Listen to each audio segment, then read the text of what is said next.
Hello everyone, it's Mr. Wyman here, and today I'm going to read two nonfiction texts for you, and I want you to listen to me read them, get as much as you can information out of this experience, and then also go back and read them to yourself carefully, trying to answer the questions that I'll pose at the end, alright? So these passages share a similar topic, and they seem to be about, if you take a look at this image here, worms. So this first one is titled Hidden Helpers. Dr. Dennis Linden has been a scientist for 25 years. He works at a lab in St. Paul, Minnesota. He studies the soil. He studies how earthworms affect the soil. Dr. Linden uses what he has learned about worms to help farmers. Worms dig through soil. They make tunnels. These tunnels make space for the roots of plants. They also allow oxygen into the soil and drain water. Worms also make nutrients that plants need to live and grow. In these ways, earthworms help gardens and farmland. Earthworms like to live underground in the soil. One thing you should always think about when reading texts, whether it's fiction or nonfiction, is where does the title come from? And already I understand the concept of hidden and helpers. This is really the perfect title for these guys. How earthworms adapt. The word adapt means change, to become different in order to live an even better life in an environment. In his studies, Dr. Linden has learned how earthworms adapt. For example, he has learned that they adapt well to different soils and temperatures. These species know what to do when the weather changes. They may tunnel deep underground when cold weather approaches, or they may coil their bodies and go into a deep sleep. One winter day, I noticed that the word coil is underlined. There isn't really any clues that tell you what the word coil means, though. It would be different than tunneling deeper, though, because that's the word or tells you that this is a different idea, but it has to do with the worm doing something in order to deal with the cold temperatures. What would you do if you were cold? One winter day, Dr. Linden dug into the soil. He wanted to see what the worms were doing. I found them curled up in a tight little ball, he says. They're very well adapted. They'll survive in frozen or dry soils. And I'll go ahead and just tell you that curled up in a tight little ball is what coil means, to coil up. Like, I could picture a snake coiling in a circle, right? A rattlesnake in a circle, and then just the tail sticking up, rattling if somebody comes near it. Where they came from. Now, this is pretty wild. Listen to this.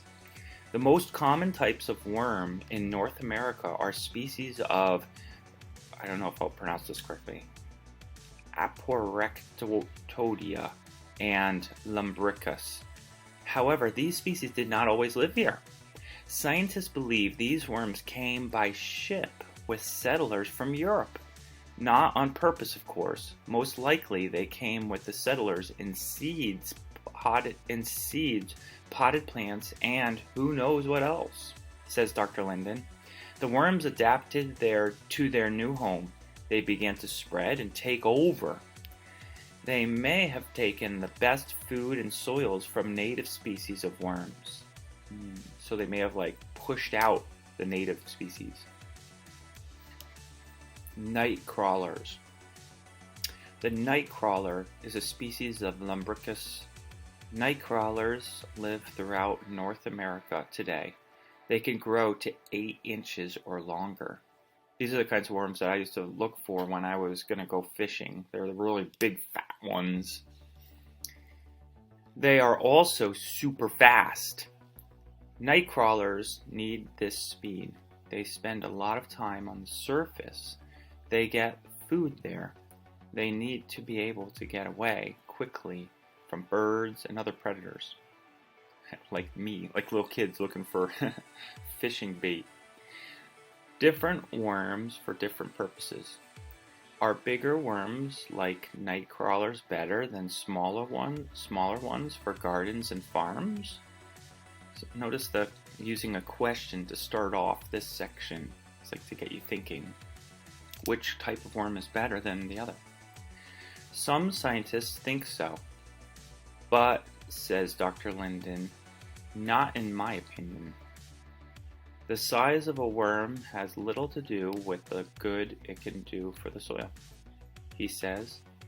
He adds that different worms have different roles to play, roles being like jobs. For example, if you want worms for your garden, any kind might do. But if you're looking for bait for fishing, that's what I was just talking about. A fat night crawler might be best. You'll just have to be fast to catch it. So, what was the main idea of this whole article? The idea of worms, right, helping the soil. And how do worms help the soil?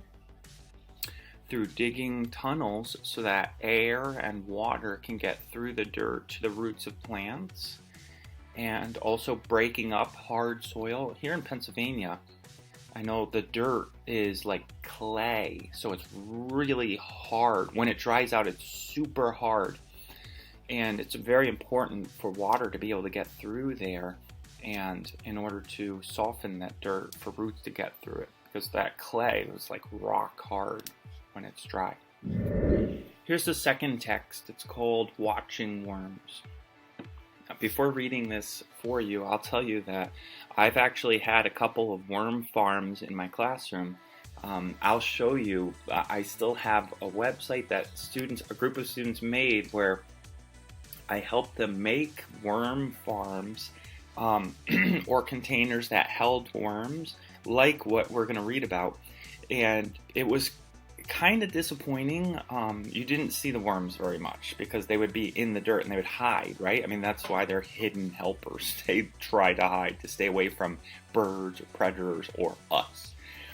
But I do have some footage, some video of the worms. We figured out a way to sort of frighten them to the edge of the container in order to see them.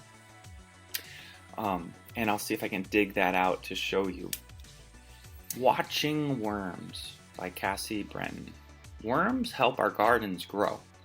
They wriggle through the soil, breaking up chunks of dirt and making it loose. Plants grow roots underground. They use the roots to get food and water. The worms help because it is easier for plant roots to push through loose soil. The roots can grow deeper into the ground. The worm tunnels also leave spaces in the soil for water and air to reach the plant roots. So this is exactly what we just read about with hidden helpers. That's not all. Worms help feed the plants too. So this is different and new. They add important nutrients to the soil by eating dead plants and leaves that fall on the ground. The plants use the nutrients to make the food they need to grow big and strong. And, now that I remember it, I've actually purchased fertilizer before called worm poop. And you spread it around in your garden, and it's literally worm poop in liquid form, I think, and you like water your garden with it. They don't mention that in here probably because they're being polite, but after the worms eat these dead plants, they poop. The quote-unquote nutrients that the plants get from the worms is from this, and actually worm poop is called castings, which is pretty interesting. I learned a lot about worms when we made these worm farms and did some studying. The group that did this project, they researched it. So castings are actually these little tiny mounds on top of the ground. If you pull away grass in your yard, you'll see these little tiny, like little teeny tiny mountains of, it looks like pebbles made out of dirt. That's worm poop, and they're called castings. Anyways, if you want to watch worms, here's something that you can do. So, it says take these steps to build a worm farm where you can watch worms at work. Step 1. Wash and dry a clear plastic 2-liter bottle. Ask an adult to cut off the top of the bottle, then poke a small hole in the bottom. Why would you want the hole in the bottom? It's so that like extra water could drain out, because you don't want to drown your worms. Step 2. Prepare some food for your worms. They eat things such as fruit and vegetable peels, wilted lettuce leaves, and fallen leaves. With adult help, cut the food into tiny pieces. The smaller it is, the easier the worms can eat it. And we just put compost in ours, like anything organic after eating, like apple peels or apple cores we put in there, like the ends of carrots, carrot peels, stuff that you aren't eating, but it's like it would biodegrade. Step 3. Fill the bottom of the bottle with 1 or 2 inches of damp peat moss or soil. Next, add a layer of food. Keep layering until you fill the bottle 3/4 full. End with a layer of peat moss or soil on top. So that's interesting. I didn't do it that way when I made my worm farm. There's like threw dirt in it, and then we put the compost on top for the worms, and they would tunnel through, and they'd come up and eat and tunnel through, and we never saw them eat. It'd be neat to like put a camera on them to see if we can capture them eating. That would be pretty wild. But I like the idea of layering so that the worms could find food going in and out. Peat moss would be like almost like mulch. It's like not fine dirt. It's like rough dirt that hasn't completely broken down. Step 4. Put about 10 worms on top of your worm farm. You can find worms under leaf piles and compost bins, or at a store that sells fishing bait. Be sure to get the small, skinny red worms, also called red wigglers or composting worms. Worms don't like light, so they will quickly move underground. I did it a variety of ways, so I've made worm farms a few times. The first time I think I did buy like a little white styrofoam container from a store that sold fishing bait and fishing lures and all kinds of like archery things, stuff like that. And we put those worms in, and they were red wigglers. Another time though, we just dug them out of the ground, and we looked for the little guys, and we stuck those in. And I think, as I remember it, I don't know if it was the worm farm or the worms, but I think the worms from the ground actually did even better. Like, we got some actual video of them digging through the dirt. Step 5. Tape a few sheets of newspaper or dark construction paper around the bottom 3/4 of the bottle to block out light. This will let the worms come to the sides of the bottle where you can see them. We put a whole box just over it so that it was really dark. And then we lifted the box in order to see them. Step 6. For fun, scatter fast-growing seeds, such as grass seeds, across the top of the soil. Place your worm farm in a sunny location and add water when needed to watch the worms at work. Remove the paper covering. Replace the covering when you're not watching. You may also keep your worm farm in a dark closet or cupboard. When you're done with your worm farm, add the worms and soil to a garden. That's exactly what I did. When the school year was over, I just threw it all right in my garden. And I have tons of worms in my garden. When I turn over soil or planting vegetables, they're like crazy, which is great. That's what you want. For extra fun, try the following experiment.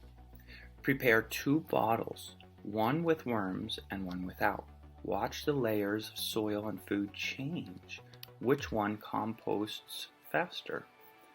In other words, the vegetables and leaves and compost will rot. It will turn into dirt eventually, but will it rot and turn into dirt faster without worms or with worms? I think you probably know the answer. The worms eat up all that vegetable and poop it out, and it turns into dirt much, much faster. So there's going to be questions on these 2 articles. I hope you enjoyed learning more about worms, and hopefully I can find video of our worm farms. We did it just a tiny bit different because I had an idea that would help us see the worms. Like after making them a few years in a row, we kept adapting and changing how we made our worm farms. The very first one I actually bought it online as a worm farm, and it was a square about this big, like maybe a foot, probably a little over 12 inches wide, and about 8 to 12 inches high, but it was only about that thick, like 2 inches wide, okay, this way. And that was so that you could see the worms. And it came with a cardboard cutout that like decorative, that you could put on the plastic. It was like clear plastic, so that the worms had privacy and that they wouldn't have light. And then you moved that cardboard in order to see the worms. We hardly saw any worms. We saw a little bit of worm tunneling, like you could see the lines from the worms having tunneled, but they would stay in the middle. Even though it was so thin, they would stay in the middle of the dirt, so we never saw them. So, from that concept, I adapted what they're talking about in these articles with the 2 liter or 1 liter bottle. I did something a little different, and I'll tell you in class. So stay tuned to find out how to make a really effective worm farm.